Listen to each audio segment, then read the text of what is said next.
We are comparing 80 inches to 2 yards.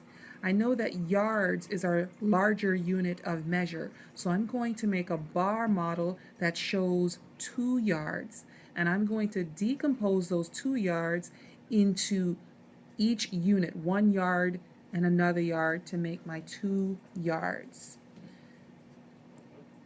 And I'll show that I have 2 yards altogether.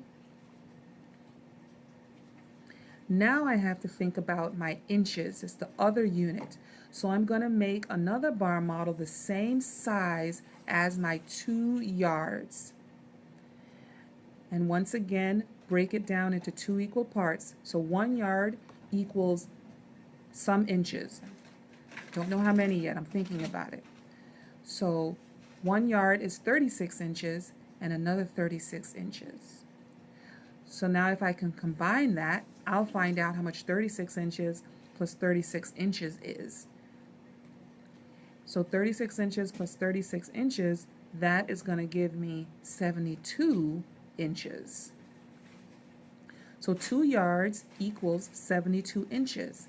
But I have to get up to 80 inches. So 73, 74, 75, 76, 78, 79, 80 inches. So that was 8 more inches that I needed to get up to 80 inches. Or if I add 72 inches plus 8 inches, I will get 80 inches.